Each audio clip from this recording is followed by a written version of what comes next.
Hey now. The Punch-Out series is confusing, there is no doubt about that. There's two pairs of separate games that share the same names in the series, one that got re-released with a different name, and the main protagonist, sometimes called Little Mac, has sported three distinctly different appearances, not to mention the fact that for the most part, there's a rather small cast of characters that gets repeated in each game with different orders and such. It's not going to take a long time to run through the Punch-Out series, as there's only 6 games and a single spin-off. In this case, the confusion comes mostly from the naming of each game. It seems that Nintendo just seems to reuse the same names. I wish they'd just number them, but that isn't the case. The original Punch-Out was released for arcades in 1984. The game was both developed and published by Nintendo, and had an unusual design with 2 separate screens, one on the top of the other, sort of a precursor to the idea of the DS, though obviously many years earlier and much bigger in size. The lower screen would show the action, while the top screen displayed the time, stats, score, and portraits of the fighters. You played as a nameless green-haired boxer who in the ring was represented by a wireframe, so you could see the opponent in front of you. The gameplay was very simple. You had 2 buttons that punched with either hand, and a joystick for simple movements such as dodging and aiming punches. Each match consisted of only a single round, and you had to either get a knockout or 3 knockouts before the end of the 3-minute round. Interestingly, although there is no TKO in the game, the CPU players will never get up from their 3rd knockdown. If time runs out before getting a knockout, you automatically lose. To effectively battle each opponent, you must read their movements, which are often telegraphed through quirks such as sudden movements, flashing, or more commonly, their eyes changing color. As Punch-Out is an 80s arcade game, it doesn't have an actual ending. Although there are only 6 opponents, once you beat them all, you simply start back at the beginning, and the opponents will get faster and telegraph their moves less. The difficulty does cap after beating it 3 times, so then it just becomes an endurance match to get the highest possible score. The 6 boxers are Glass Joe, Piston Hurricane, Bald Bull, Kid Quick, Pizza Pasta, and Mr. Sandman.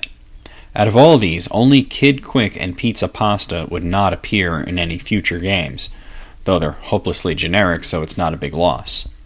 The game is successful for its fun gameplay and quirky cartoonish opponents, though one accusation the series would never escape from is that the characters are nothing more than racist caricatures. For example, the Italian guy is named Pizza Pasta, and Glass Joe is a wimpy Frenchman. Punch-Out has never been ported to home consoles.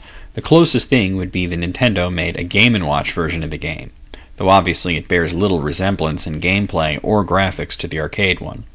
Although it was called Punch-Out, it had a side view, and when it was ported to the Game Boy Advance as a part of Game & Watch Gallery 4, it was simply called Boxing and had Luigi fighting against a Wiggler, Boo, and Waluigi. The game was popular enough to get a sequel the very next year, Super Punch-Out, also in arcades, and also developed and published by Nintendo. As a sequel, it's pretty much the same exact game. It has the same dual screens, same mechanics, same basic graphics, and you could pretty much jump from the original to the sequel without missing a beat.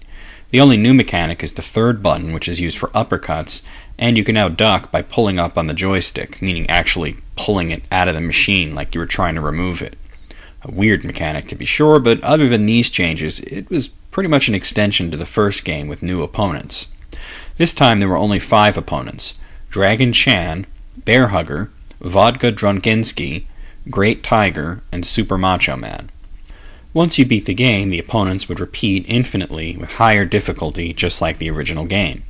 This time around, the racial caricatures were even more pronounced. You had a Japanese karate guy, a fat Canadian bear wrestler, a drunken Russian, an Indian mystic complete with turban, and a Hollywood pretty boy. Unlike the first game, however, Super Punch-Out did get a home conversion, though it went through a name change. The game was released for a few home PCs, the Commodore 64, the ZX Spectrum, and the Amstrad CPC, with the name Frank Bruno's Boxing, with the ZX Spectrum version also being re-released as Frank Bruno's World Championship Boxing. Although it was based on Super Punch-Out, the home versions were developed by Elite Systems and only came out in Europe, and they replaced the nameless green-haired boxer with Frank Bruno, a real-life heavyweight champion. This version also only includes Dragon Chan, Bear Hugger, and Vodka Drunkinsky from the original version, though they went on through some name changes. Dragon Chan was called Fling Long Chop, Bear Hugger was called Canadian Crusher, and Vodka Drunkensky was called Andra Pancharadov. In addition to these, 5 characters were added, named Tribal Trouble, Frenchy France, Raviolo Mafiosi, Antipodian Andy, and Peter Perfect. Yeah, they may not be official Punch-Out characters, but the naming is definitely in the same style. I mean, Raviolo Mafiosi? Sheesh. Also in 1985, the series' lone spin-off came out, called Arm Wrestling. It has nothing to do with boxing, but it does star the same green-haired guy as Punch-Out, and has a few other things in common, most prominently one opponent and the cartoonish caricatures that the characters are. It also uses the same dual monitors as the Punch-Out games. Interestingly, Arm Wrestling is the last arcade game to be independently developed by Nintendo. The gameplay is rather simple. It involves moving the joystick back and forth to time your attacks and mashing on the single button to give them power. Your opponents were Texas Mac, Kabuki, Mask X, Allison Ape III, and Frank Jr. Mask X is interesting because it's actually Bald Bull from the original Punch-Out in disguise. The series next moved to home consoles with the third game, Mike Tyson's Punch-Out for the NES, which was developed and published by Nintendo in 1987. Although it has Mike Tyson's name on it, you don't play as Tyson, but rather he is the last opponent of the game. The gameplay is somewhat similar to the arcade games, though it's expanded upon. For example, there are now 3 rounds. It's possible to win via decision for all but the last few opponents, and the nameless green-haired protagonist is reimagined as Little Mac, a black-haired Brooklynite of diminutive stature but great boxing prowess. The opponents this time were a mix of characters from the 2 arcade games, as well as some original ones. You had Glass Joe from the original, Von Kaiser, who was an original character, Piston Honda, another original character, Don Flamenco, another original character, King Hippo, an original character, Great Tiger from Super Punch-Out, Bald Bull from the original Punch-Out, Vodka Drunkensky from Super Punch-Out, though for a family-friendly game he was renamed to Soda Popinski, Mr. Sandman from the original game, Super Macho Man from Super Punch-Out, and finally Mike Tyson. In addition to these, several of the characters would challenge you to rematches, coming back tougher than before. Unlike the arcade games, once you beat Tyson, the game is over and you got an ending. There's a few interesting things about this one. The original version of the game came out in Japan simply as Punch-Out, and Super Macho Man was the last boss of the game. The game had a gold cartridge, kind of like Zelda, and was not sold in stores, but was given away as a prize for the Golf US Course Famicom tournament.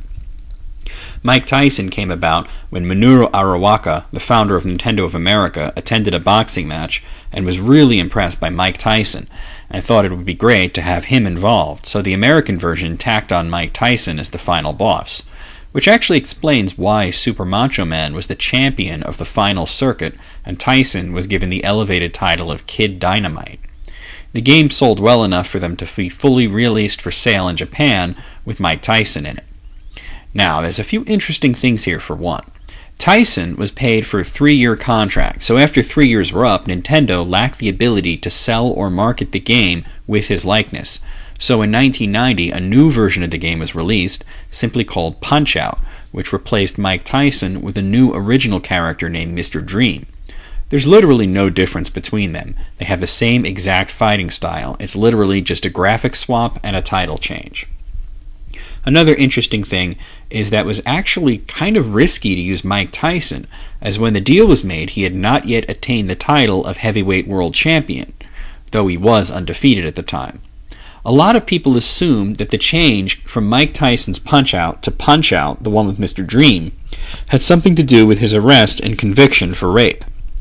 But keep in mind that the change happened in 1990, a year before his arrest. Another really interesting thing is there was originally going to be a direct sequel where you actually got to play as Mike Tyson, but even though it was going to be marketed as a sequel, it had very little to do with Nintendo. In this case, the developer was Beam Software, who got together with Tyson's infamous manager Don King to create a game called Mike Tyson's Intergalactic Power Punch. The ridiculous story of it is that Tyson has beaten the shit out of every boxer on Earth and is now taking it to the intergalactic level by beating the shit out of aliens. In this case, however, his arrest and conviction did lead to the loss of the contract, and Beam Software changed the main character's name to Mark Tyler and changed the likeness of Don King slightly, but the main character still looks exactly like Mike Tyson.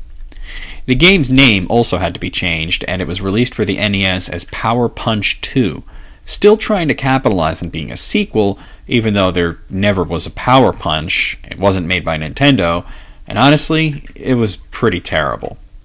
So spin-offs and unofficial sequels aside, so far we have 3 games: Punch-Out!, Super Punch-Out!, and Mike Tyson's Punch-Out!, which was re-released as simply Punch-Out!. But for the sake of sanity, we'll always refer to it exclusively as Mike Tyson's Punch-Out!. So the 4th game, and it's called Super Punch-Out!. Yeah, not too confusing. Super Punch-Out! For the Super NES is an interesting game, as it's much closer to the arcade games, with single-round matches that you have to win before time runs out, and a few minor touches such as the speech samples telegraphing what opponents will do. Once again, it features a mix of characters from the previous games as well as a few originals, and once again the game was developed and published by Nintendo in 1994. Interestingly, it didn't come out in Japan, at least not in cartridge format. It eventually was a part of the Nintendo Power Flash ROM download service in 1998, and it was available on the Wii's Virtual Console. This time around, the opponents were Gabby J, an original character said to be the student of Glass Joe, Bear Hugger from the arcade Super Punch-Out!, Piston Hurricane from the original arcade Punch-Out!, Bald Bill from the original arcade game, Bob Charlie, an original character, Dragon Chan from the arcade Super Punch-Out!, Masked Muscle, a new character, Mr. Sandman from the original arcade game, Aaron Ryan, an original character, Haiki Kagero, an original character, Mad Clown, an original character, Super Macho Man from the arcade Super Punch-Out!, and the last 4 were all original characters: Narcissus Prince, Hoy Corlo, Rick Bruiser, and Nick Bruiser. In addition to all of that, Little Mac got a total makeover, trading in his short-cropped black hair for big anime blonde hair, which has led some people to insist that it's a separate character, though according to Nintendo this officially is Little Mac. I guess he went through a flock of seagulls phase. The 5th game did not come out until well into the Wii era in 2009 and is called Punch-Out!. Yeah. To avoid confusion, most people call it Punch-Out! Wii. Well, that helps, but yes, this is the 2nd game called Punch-Out!. 3rd if you count the re-release of the NES game, and this is after 2 games had been called Super Punch-Out!. While Super Punch-Out! On the Super NES bared great resemblance to the original arcade games, Punch-Out! For the Wii is like an updated modern version of the NES game, Mike Tyson's Punch-Out!. Though no, Mike Tyson's not in it. What's also interesting is that it has only one original character, and even that is actually a little questionable. The mechanics and basic gameplay are very, very much like the NES game. You could even hold the Wiimote sideways like an NES controller and use it like that, though you could use motion controls or even special boxing glove peripherals. For opponents, we have Glass Joe from the original arcade game, Von Kaiser from Mike Tyson's Punch-Out!, and next was the only original character, Disco Kid, though a lot of people have claimed that he was highly based off of Kid Quick, or maybe the same character just with a new name and style. But whatever. Then we have King Hippo from Mike Tyson's Punch-Out!, Piston Honda from Mike Tyson's Punch-Out!, though this time to avoid any issues with the Honda Corporation, they renamed him Piston Hondo, Bear Hugger from the 2nd arcade game, Great Tiger from the 2nd arcade game, Don Flamenco from the NES game, Aaron Ryan from the Super NES game, Vodka Drunginsky from the original arcade game, though once again renamed to Soda Popinski, Bald Bull from the original arcade game, Super Macho Man from the 2nd arcade game, and Mr. Sandman from the original arcade game. Interestingly, this makes the arcade Super Punch-Out! The only game in the series thus far to not include Mr. Sandman. Donkey Kong was also fightable as a secret character, and there was also a hulked-out version of Little Mac that could be fought called Giga Mac. The final game in the series is a downloadable WiiWare title, Doc Lewis's Punch-Out!, which is nothing more glorious than an extra opponent for the Wii game, using the same engine. You simply fight Doc Lewis over and over, though he does get harder each time. So yeah, once again, Punch-Out!, Super Punch-Out!, Mike Tyson's Punch-Out!, which was re-released as Punch-Out!, Super Punch-Out!, Punch-Out!, and then Doc Lewis's Punch-Out!. Hope any confusion is cleared. Join me next week, and we'll talk about a cutesy series of adorable arcade games that is a goddamn mess.